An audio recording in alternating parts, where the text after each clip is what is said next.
les heures blessent Lucullus, mais la dernière tue, dit le proverbe.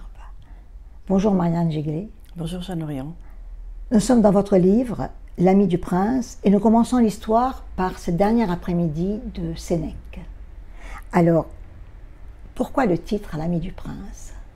Alors, L'ami du prince, c'est le titre que donne Néron à un moment donné à Sénèque, qui est dans un premier temps son précepteur lorsque Néron est encore un jeune garçon, puis il devient son proche conseiller et par la suite il a une distinction, en fait ce titre d'ami du prince qui ne correspond en réalité à aucune fonction officielle, mais qui est une reconnaissance de ce rôle extrêmement particulier que le penseur, le philosophe Sénèque a joué auprès de Néron, auprès du pouvoir, pendant 16 ans, du début jusqu'au pire, on va dire. C'est Agrippine, donc la mère de Néron, qui a appelé Sénèque qui était en exil pour être le précepteur de son fils, qui avait 12 ans. Tout à fait. Et donc cette situation-là, elle est dès l'origine, je dirais, porteuse de ce qui posera problème par la suite, c'est-à-dire en le faisant revenir d'exil à Rome, Agrippine fait de lui son obligé, le place d'ores et déjà dans une situation de dépendance vis-à-vis d'elle, et ainsi Sénèque se retrouve pris dans les relations de pouvoir dans lesquelles il va à la fois agir, réagir et aussi se débattre jusqu'à la fin de sa vie. Il y a un passage très beau où, quand il est devenu le précepteur de Néron, qui ne s'appelait pas Néron à l'époque, mais Domitius je crois, il lui a dit « Montre-moi le plus bel endroit de Rome ». Tout à fait. Sénèque est d'abord nommé précepteur, c'est-à-dire qu'en fait il est censé être un maître d'éloquence, oui, apprendre à Néron à discourir en grec et en latin et le familiariser avec les institutions romaines. Et en réalité, bien évidemment, Sénèque, qui est un philosophe, qui est épris de vertu, ne va pas s'en tenir à un pur enseignement rhétorique ou politique. Il va tenter également de façonner l'esprit de son élève et de le convertir à son idéal philosophique, qui est un idéal stoïcien, un idéal de pratique de la vertu. Et dans un premier temps, disons, durant les premières années de l'enseignement de Sénèque, pendant que son jeune élève est encore extrêmement sous le contrôle, il a de 12 à 17 ans, Sénèque va pouvoir penser que il peut changer son destin, qu'il peut influer, oui, sur ce jeune garçon, et ce faisant influer sur le destin de l'Empire. Et la scène à laquelle vous faites référence est un moment où Sénèque va exposer son credo à son jeune élève, oui, qui est que ce qu'il est essentiel de préserver pour l'Empire, c'est la paix. Sénèque a en mémoire la guerre civile qui a ravagé Rome à peu près un siècle auparavant, quand les Romains se sont fait la guerre entre eux. Et pour lui, l'essentiel, c'est la préservation de cette unité de l'Empire, de cette paix. Et la paix vient par le fait qu'il y ait du blé, parce que c'est là où il a pris, je crois, où il y avait le blé. Tout à fait, tout à fait. C'est d'une certaine manière l'abondance, oui, qui garantit la paix. Mais cet argument de la paix, si Néron l'enregistre, si je peux dire, à ce moment-là, ce sera pour, à un moment donné, retourner cet argument contre son maître, comme il va faire de manière assez systématique. Il va utiliser l'enseignement de Sénèque contre lui. Et on pourrait dire d'une certaine manière que dans cette histoire, le maître et l'élève ne sont pas toujours ceux qu'on croit. Alors, Néron aimait, quand il était petit, et même plus tard, il a essayé, même s'il était un peu mauvais dedans, la poésie et la musique. Il jouait de la lyre. Tout à fait. Ce roman m'a en partie sans doute été inspiré par les derniers mots de Néron, oui, en tout cas les derniers mots qu'on lui attribue, qu'on apprenait autrefois en classe de latin. Quand j'étais élève, on apprenait « Qualis artifex pereo », « Quel artiste meurt en moi ?» Ce sont les dernières paroles de Néron qui déplorent le fait que le monde perde un grand artiste en sa personne. Et pour moi, en fait, toute l'erreur de Néron sur lui-même est résumée dans, dans cette phrase, c'est-à-dire que c'est quelqu'un qui est à la tête de l'Empire romain, c'est-à-dire qu'il a pouvoir de vie et de mort sur des millions de personnes. Et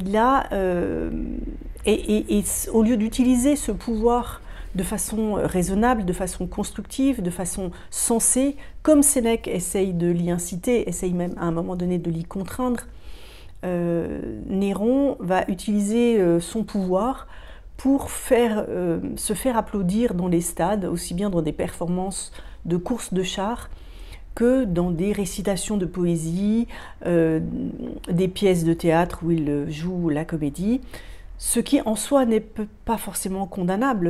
Un empereur artiste, pourquoi pas? Mais disons qu'en fait, il va mettre la majeure partie de son énergie dans le fait de se faire acclamer, et constatant au bout d'un moment que ça ne marche plus, il va devenir de plus en plus cruel, de plus en plus sanguinaire et impitoyable. On a l'impression que de temps en temps, vous rappelez je dirais ce côté artiste de Néron qui est un peu blessé. On a l'impression que vous avez cette compassion. Alors, c'est intéressant de poser aujourd'hui un regard, je dirais, contemporain sur ce personnage. Exactement. Parce qu'en réalité, on voit que c'est un psychopathe en formation, en réalité. Racine parle d'un monstre naissant. Et en effet, quand on regarde l'histoire de Néron, son père meurt quand il a 2 ans, sa mère est envoyée en exil peu après, il grandit à peu près à l'abandon dans la maison d'une tante paternelle, et ensuite sa mère rentre d'exil, elle le reprend avec elle. Elle épouse un 2e mari et Néron l'accompagne chez ce 2e mari, et puis ce 2e mari meurt, donc en fait Néron va vivre avec Agrippine et l'empereur lorsqu'Agrippine devient l'épouse de l'empereur Claude.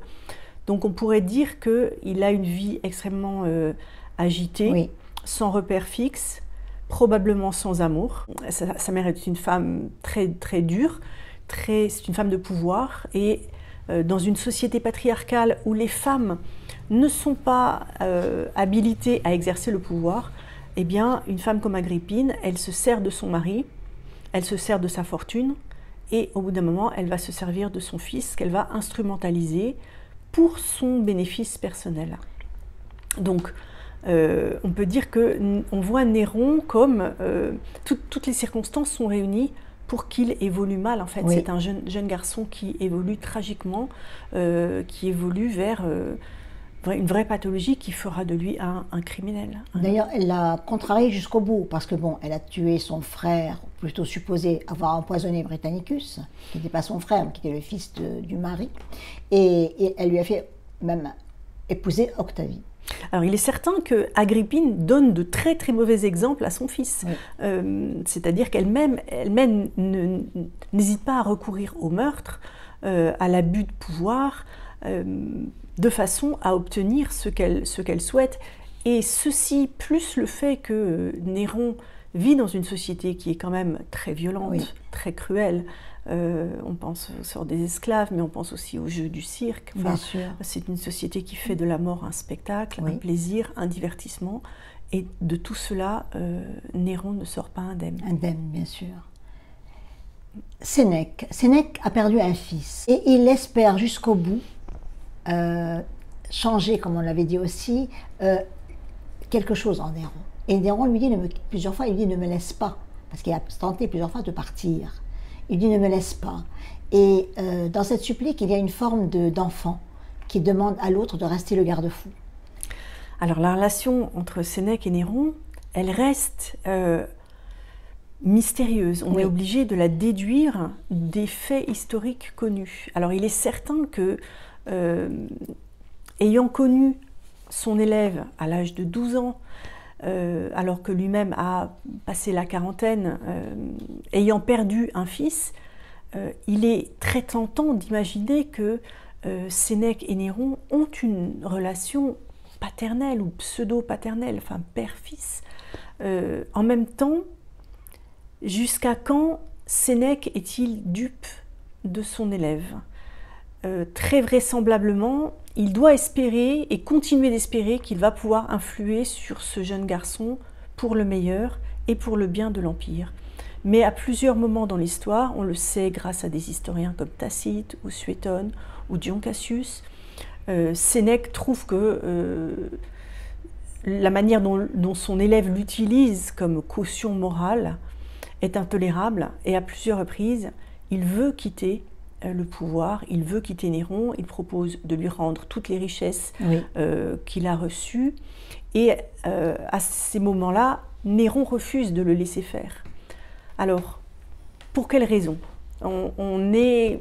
Vous laissez ce doute-là comme mais ça. Le doute persiste, Oui, le doute oui, persiste, c'est-à-dire que les raisons sont sans doute multiples. Mais ça donne vraiment, je trouve, dans ce livre, une modernité, dans le sens où, avec le recul, justement, on a presque pitié de Néron qui n'ait pas eu plus de chance. Peut-être qu'il n'aurait pas été ce qu'il a été. Voilà. On peut refaire l'histoire de bien des manières. Moi, je me suis bornée à travailler à partir des faits tels qu'ils sont rapportés par des chroniqueurs comme Tacite et Suétone. Et mon travail a consisté à reconstruire la réalité psychique de personnages comme Sénèque, Néron et Agrippine, et à montrer comment ces personnages interfèrent et comment, toutes ces données étant réunies, on ne peut que aller vers une catastrophe. Ouais. Le livre, c'est chronique d'une catastrophe annoncée. Oui, tout à fait. Donc, à un moment donné, Sénèque n'a plus voulu être caution. Le fait qu'il ait tué sa mère, le matricide. J'ai considéré que les zones d'ombre qui existent dans l'histoire devaient profiter à Sénèque et à Néron. C'est-à-dire que Sénèque ne peut pas avoir de certitude quant aux morts violentes ou pas qui arrivent. C'est-à-dire, certes, l'empereur Claude meurt et tout le monde soupçonne qu'il a été empoisonné par Agrippine. Certes, Britannicus meurt et tout le monde soupçonne qu'il a été empoisonné sur ordre de Néron. Mais la médecine légale n'existe pas et les preuves de ces crimes ne sont pas connues.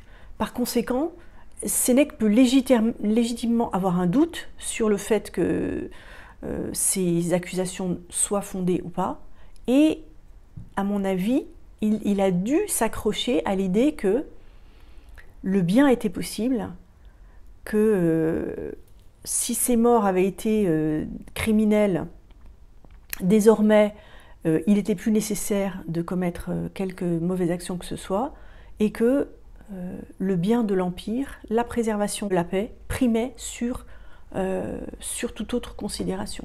Le problème de Sénèque, c'est qu'en fait, c'est un philosophe, donc pour moi c'est un idéaliste, mais c'est un idéaliste qui ne résonne plus dans l'idéal. C'est un idéaliste qui est contraint de traiter avec le réel. En d'autres termes, il n'est plus dans une situation de concept où il doit définir un bien idéal. Il est dans une situation extrêmement concrète où parfois il a le choix non pas entre une bonne solution et une mauvaise, mais entre une très mauvaise et une un peu moins mauvaise. Et Sénèque va faire le pari de prendre le risque d'agir. Il traite avec la réalité, avec le pouvoir. Certains ont considéré qu'il s'y était compromis.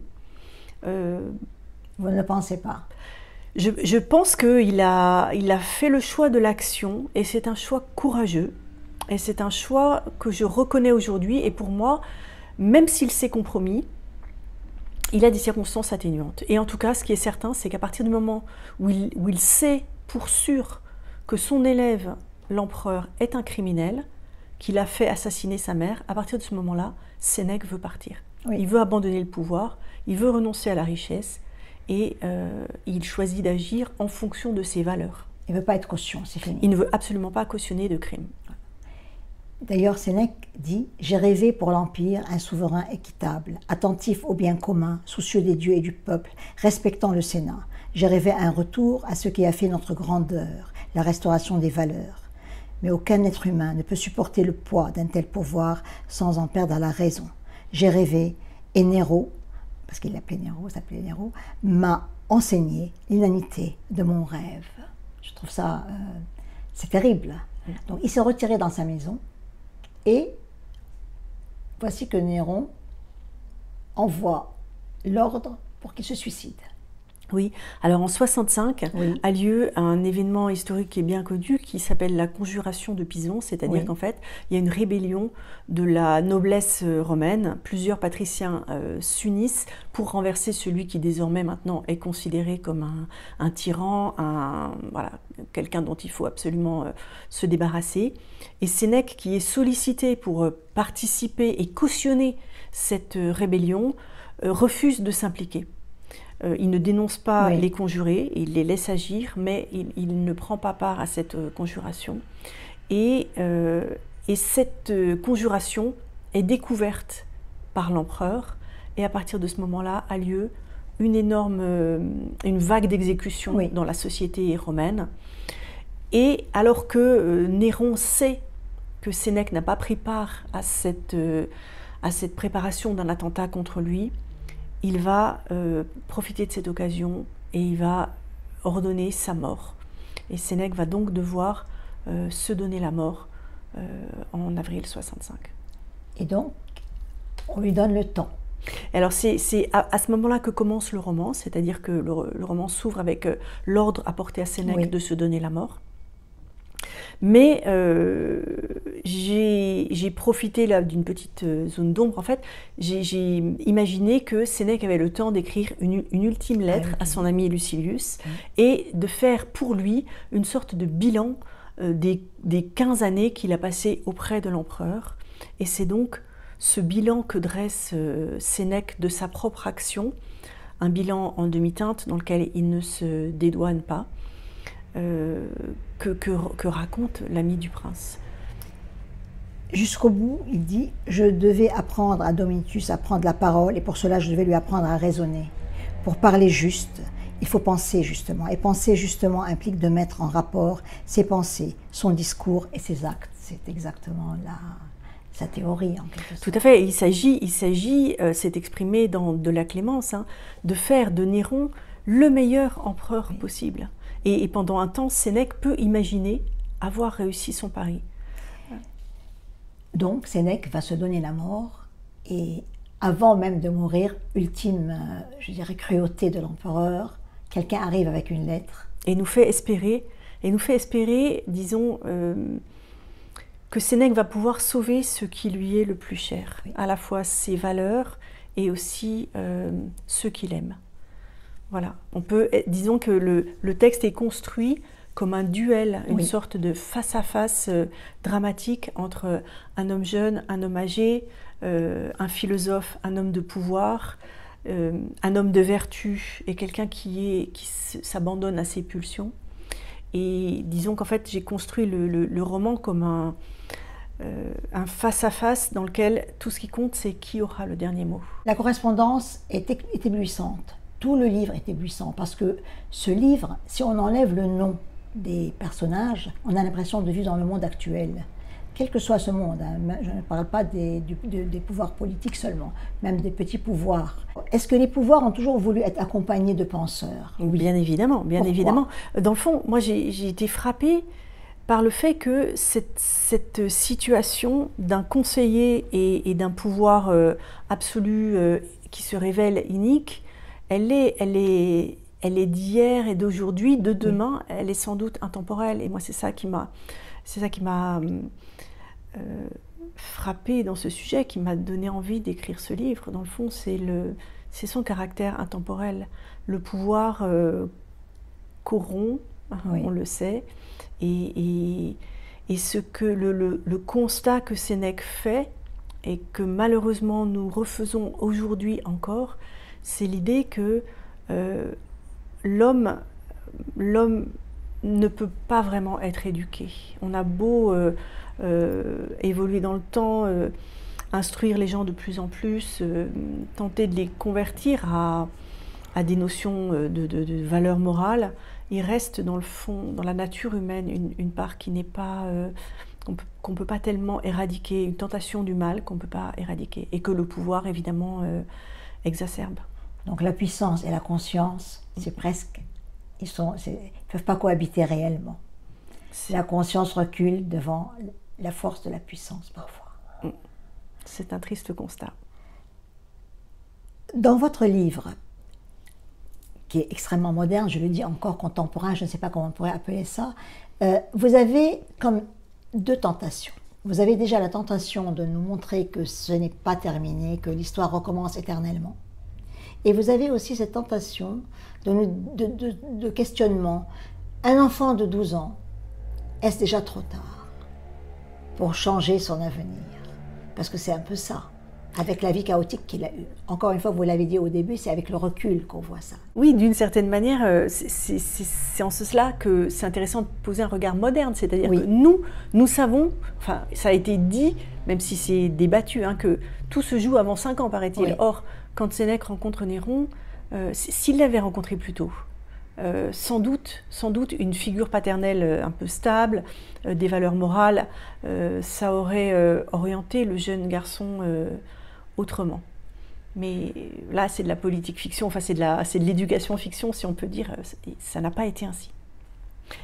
Disons qu'en fait, le drame de Sénèque, c'est que le destin lui offre une chance extraordinaire, qui est celle de faire l'éducation d'un prince qui va devenir empereur du fait des circonstances. Mais malheureusement, on lui confie le jeune homme le moins capable, le moins susceptible de bénéficier de son enseignement. Et en ce sens, pour moi, Sénèque, c'est un héros tragique. Oui. C'est-à-dire, c'est un homme vertueux, c'est un homme de bonne volonté, à travers qui une catastrophe se joue. Enfin, c'est l'homme de bien qui ne réussit pas à enrayer l'arrivée d'une catastrophe. Les derniers moments de Sénèque, il pensait sauver quoi dans cette lettre finale? Le langage? Alors je ne veux pas spoiler la fin parce qu'il y a quand même... Non, je dirais qu'en imaginant, qu'est-ce qu'il pensait sauver? Pour moi, Sénèque, il entend préserver ses propres valeurs, son propre système philosophique. Or, le système stoïcien qui consiste à dire il y a des choses dont nous devons nous soucier parce qu'elles dépendent de nous, les émotions, nos pensées, voilà. Et puis les choses dont nous ne devons pas nous soucier parce qu'elles ne dépendent pas de nous, comme l'empire, le destin du monde, etc. C'est un système qui est, dont l'inhumanité a été dénoncée. Et même si la mort de Sénèque est un exemple de courage, de dignité, de mise en conformité de ce qui est dit et de ce qui est agi, il me semble quand même que les derniers mots, enfin la toute fin de Sénèque pose la question de la possibilité de ce système stoïcien. Oui. Est-ce qu'il est vraiment possible d'être tellement détaché du monde? Quand on voit survenir une catastrophe. C'est un très beau livre, excessivement moderne. On encourage tout le monde à le lire. Il y a de l'histoire, il y a de la philosophie, comme on l'a dit, et en même temps, il y a cette modernité avec le recul, et vous nous donnez vraiment la sensation que quelque chose peut se passer, qu'il y a une bascule qui peut se faire. Et ça, c'est formidable, parce que c'est votre qualité d'écrivaine, si vous voulez. On sait la fin, on la sait, parce qu'on commence de toute façon depuis le début, mais déjà l'histoire, on la connaît. Et vous avez ce pouvoir de nous laisser croire que peut-être quelque chose peut changer. Et c'est extraordinaire, c'est un suspense. Marianne, je voudrais que vous lisiez quelque chose, si vous le voulez bien, pour qu'on puisse un peu comprendre quelques passages du livre. Je vais lire quelques extraits du tout début du livre. Voilà. C'en est fini de moi, Lucilius. Il m'a suffi de voir arriver la cohorte du lointain tout à l'heure pour comprendre. Désormais, il n'est plus personne dans l'Empire qui ignore ce que cela signifie, je le crains. Sur la petite route caillouteuse qui mène à ma villa, leurs armes étincelaient dans le soleil. Je savais que les soldats venaient ici, je savais qui les avait envoyés et pourquoi. Il s'agit donc d'une troupe de soldats envoyés par l'empereur Néron pour demander sa mort. Et le chef de la troupe s'adresse à Sénèque. Oui. Ave Lucius Enneus Seneca, a-t-il dit seulement, je suis le préfet Gavius Silvanus. Silvanus a une mâchoire saillante et 2 rides profondes encadrent sa bouche. Il doit être au service de l'Empire depuis longtemps. Je le regarde avec fascination. C'est donc cela, le visage de ma mort, pensai-je. Je dois apporter la nouvelle de ta mort au palais, a-t-il annoncé un peu à contre-cœur. À son air contrarié, il me semble percevoir comme un regret de l'ordre qu'il m'apporte. J'ai encore de la réputation à Rome. On dit de moi que je suis un homme de bien, malgré tout. Ce soir donc, je serai mort. J'ai acquiescé. En un sens, c'est une bonne nouvelle. C'est extraordinaire. En tout cas, merci beaucoup. Merci à vous d'avoir accepté de venir parler de votre livre, parce que il n'y a pas mieux que l'auteur, je dirais, pour parler de son livre. Nous avons passé rapidement parce que c'est une question de temps. Et en même temps, c'est pour laisser au lecteur, au public, de lire ce livre. Mais j'insiste encore sur le fait que ce livre est vraiment un livre que tout le monde peut lire. Et même peut-être des adolescents devraient lire pour qu'ils voient un peu comment les choses peuvent se faire ou se défaire. En tout cas, je vous remercie infiniment. C'est moi qui vous remercie, Jeanne. Vraiment. Et c'est un très beau livre. C'est L'Ami du Prince, collection L'Arpenteur aux éditions Gallimard. Merci beaucoup. Merci.